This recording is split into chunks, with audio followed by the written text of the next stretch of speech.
सेना ने तो आज सबूत दे दिया। हाँ। अब इससे बड़ा सबूत क्या चाहिए?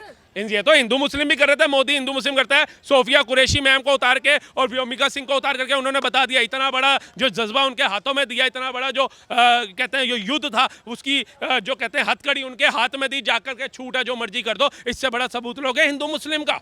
इससे बड़ा सबूत चाहिए तुम्हें? तुम कसाब का समर्थन करते हो, तुम अफजल गुरु का समर्थन करते हो, तुम हिजबुल्लाह का समर्थन करते हो, वो कुरैशी मैडम का समर्थन करते हैं, वो वीर अब्दुल हमीद का समर्थन करते हैं, वो बिस्मिल्लाह खां का समर्थन करते हैं, वो अब्दुल कलाम का समर्थन करते हैं। वही इनको चुभता है। ये कलाम बनाना नहीं चाहते हैं, ये कसाब बनाना चाहते हैं मुसलमान के बच्चे को, ये अफसर नहीं बनाना चाहते, ये अफजल बनाना चाहते हैं, इसलिए ये देश विरोधी बातें करते हैं। इंदिरा गांधी थे, उन्होंने पोस्टर बना दिया। अरे इंदिरा गांधी ने जो बांग्लादेश दिया देख लीजिए, हमारे लिए नासूर बना हुआ है। हमारी बहन बेटियों की आबरूएं लूट रही है वहाँ पे, और किसी की नहीं लूट रही है। पाकिस्तान पीओके ले लोगे और वो अवाम को ले लोगे, ये भी नारे लगाएंगे थोड़े टाइम बाद कि पीओके बनेगा पाकिस्तान, इनकी आत्मा वहीं रहेगी और पैसा यहाँ का लेंगे ये, जैसे कश्मीरी ले रहे। कश्मीरियों को किसने कहा था अपने घरों में सुरंगें बनाओ?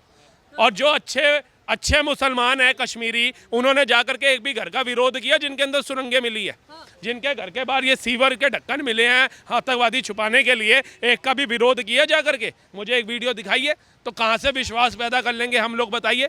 अच्छा, जिस तरीके से आज प्रधानमंत्री ने भी कहा, हमने भी, सबने, दुनिया ने देखा कि हमारी सेना ने किस तरीके से पाकिस्तान को घुटने पे लाके खड़ा कर दिया, लेकिन कांग्रेस का मानना है कि भारत घुटने टेक लिया है, भारत युद्ध के सामने रुक गया, पीछे हो गया, बैक स्टेप ले लिया भारत। वो मान सकता है, क्योंकि जिसने सेना के शौर्य का सबूत मांगने की हिमाकत कर दी हो वो तो कहेगा भारत झुक गया।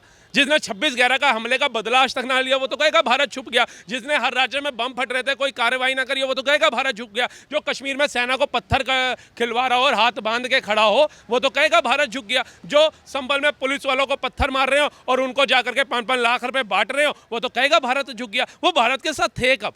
आप बताइए, उन पे आप विश्वास करेंगे? आप बताइए, सरकार इनकी थी, सेना हमारे खुलेआम पत्थर खा रही थी, उनके हेलमेट पैरों से उछाले जा रहे थे, क्या कर रही थी कांग्रेस की सरकार?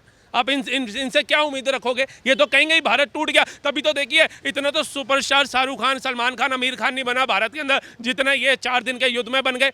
वो पाकिस्तानी मीडिया इनकी वीडियो चला रहा है, खड़गे की, राहुल गांधी की, नेहा सिंह राठौर की और ध्रुव राठी की, और भी पता नहीं 2-4 और भी नाम है जो मेरे शायद जबान पे नहीं आ रहे। तो आप बताइए, ये वहाँ के सुपरस्टार हैं, इनके नाम पे उसने गेम खेल दी, इनके नाम पे ही उन्हें IMF से पैसा ले लिया कि देखिए जी इनके तो यहाँ के लोग ही बोल रहे हैं कि मोदी ने कराए हैं, अपने बंदे मरवाए हैं, मोदी ने इलेक्शन के लिए ये जंग लड़ाई है। तो पन्नू तो तुम्हारे साथ था ना, तो तुमने अमृतसर के ऊपर मिसाइल क्यों फेंकी फिर?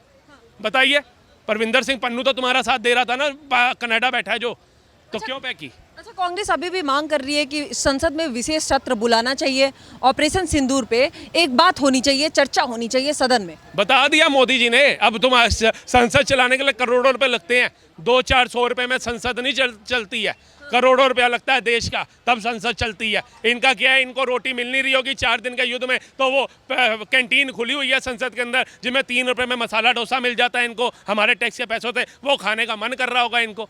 तो मद्रास कैफे चले जाओ, इतना खाना है तो तुम्हारे लिए संसदीय बैठक चला देंगे। मोदी जी ने अपना अभिभावक दे दिया, राष्ट्र को संबोधित कर दिया, जैसे हमने विश्वास कर लिया तुम भी कर लो। नहीं है तो जाओ सेना के घर के बाहर बैठ जाओ, उनसे सबूत मांगो।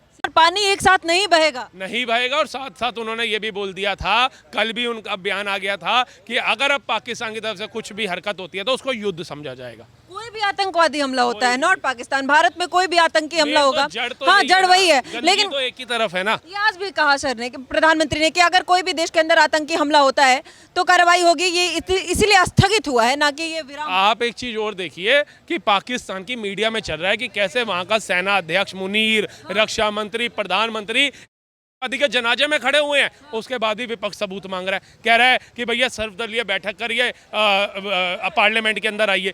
अरे इतना बड़ा सबूत आज प्रधानमंत्री जी ने अपने अभिभावक में बोल दिया, अभी जब दे रहे थे, राष्ट्र को संबोधित कर रहे थे, तब भी बोला कि जाकर के देखिए उस देश के अंदर आतंकवादियों के जनाजे में वहाँ के प्रधानमंत्री, रक्षा मंत्री और सेना अध्यक्ष शामिल होते हैं। इससे बड़ी कायराना हरकत क्या होगी? इससे बड़ा संदेश क्या होगा? वो बता रहे हैं दूसरी तरफ कि जहाँ पर अमेरिका इतना गुमान करता था अपने ऊपर, F-16 उसको ध्वस्त कर दिया भारत के ब्रह्मोस और तेजस ने। आज कहीं ना कहीं हमारी जो मेड इन इंडिया में बनने वाली मिसाइलें हैं, ब्रह्मोस हैं, उनको भी पूरे विश्व को बता दिया कि कितने सक्षम है। जाकर के देख लीजिए। अच्छा, जिस चीज पे हम लगातार चर्चा कर रहे थे, पाकिस्तान भी बार बार जो धमकियां देते आ रहा था कि परमाणु बम है, परमाणु बम है, प्रधानमंत्री ने यह भी क्लियर किया कि अब कोई न्यूक्लियर ब्लैकमेल नहीं चलेगा। आप परमाणु बम का धमकी देके हमें डरा नहीं सकते हो। हम डट कर सामना करेंगे। जिस तरीके से आपके घर में घुसकर मार के आए हैं, हम ये मारेंगे। प्रधानमंत्री ने आज भी इस चीज को क्लियरली कर दिया। देखिए, हमारी रो जो है ना, हमें रो की तारीफ करनी चाहिए। खुफिया एजेंसियां जो हैं, जिन्होंने भारत की खुफिया एजेंसियों ने बता दिया नो ठिकाने आतंकवादियों के कहाँ हैं, जिन्होंने बता दिया कि इनका जो परमाणु बम जहाँ ये रखा जाता है, क्या कहते हैं, हाँ, वो कहाँ, उधर तक पहुँच गई थी भारतीय सेना। ये तो अमेरिका को समझ आ गया, यार मैंने कल हथियार फिर और देशों को भी बेचने हैं, पाकिस्तान मेरा हथियार क्यों खरीदेगा। उनने तो F-16 उड़वा करके भारत से मेरी धज्जियां उड़ा दी है। वो आ गया फटाफट, रुकते को 8500 करोड़ रुपया दिलाता हूँ। उसके बाद सीज फायर का ऐलान कर दिया उसने। अब उससे ये पूछो 8500 करोड़ तूने दिलाए हैं तो ये भी तो बता दे 7800 करोड़ का आर्थिक नुकसान हो गया पाकिस्तान का इस युद्ध में। 3 दिन में 7800 करोड़, हाँ 7800 करोड़ का नुकसान हो गया। 8500 करोड़ तू दे आया, 100 करोड़ में वो आटा खरीदेगा या चावल खरीदेगा। अच्छा, जिस चीज पे हम भी चर्चा कर रहे थे, कुछ लोगों को निराशा भी हो रही थी युद्ध विराम सुन के कि ये सही मौका था, कुछ भारतवासियों का ये मानना था पीओके हासिल करना, लेकिन आज प्रधानमंत्री ने उस पर भी चर्चा किया। उन्होंने कहा कि अब बात उसी पे होगी, सीधे पीओके पे बात होगी। बिल्कुल होगी, पानी छोड़ा थोड़ी ना, शर्त ये है। क्या निर्देश देता आज जो प्रधानमंत्री ने कहा?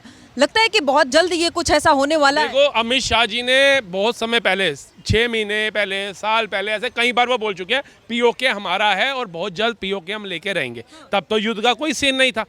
आज जब हुआ, अभी मोदी ने पूरे अपने जो ये राष्ट्र को संबोधित कर रहे थे, एक बार भी ये नहीं कहा कि वो पानी हम दोबारा छोड़ देंगे, आयात निर्यात जो है दोबारा से शुरू कर देंगे, कुछ भी नहीं बोला। और जिनके वीजे कैंसिल करके भगाया उनको दोबारा शरण देंगे, नहीं बोला ना। इसका मतलब अब समझौता होगा इस पे। तुम्हें पानी चाहिए तो पीओके दो, और पानी भी लिमिटेड देंगे, ये नहीं 80% दे देंगे तुम्हें। हमारा पंजाब में पानी का स्तर कम है, सारी चीज़ें सोचनी पड़ेगी। कई मूर्ख पता क्या है, वो राहुल गांधी, नेहा सिंह राठौर, जब विपक्ष कुछ बोलेगा ना, कहीं हाँ ठीक कह रहे हैं। पाकिस्तान की मीडिया में चल रहा है कि कैसे वहाँ का सेना अध्यक्ष मुनीर, रक्षा मंत्री, प्रधानमंत्री आदि के जनाजे में खड़े हुए हैं। उसके बाद भी विपक्ष सबूत मांग रहा है, कह रहा है कि भैया सर्वदलीय बैठक करिए, पार्लियामेंट के अंदर आइए। अरे इतना बड़ा सबूत आज प्रधानमंत्री जी ने अपने अभिभाषण में बोल दिया, अभी जब दे रहे थे, राष्ट्र को संबोधित कर रहे थे, तब भी बोला कि जाकर के देखिए उस देश के अंदर आतंकवादियों के जनाजे में वहाँ के प्रधानमंत्री, रक्षा मंत्री और सेना अध्यक्ष शामिल होते हैं। इससे बड़ी कायराना हरकत क्या होगी, इससे बड़ा संदेश क्या होगा।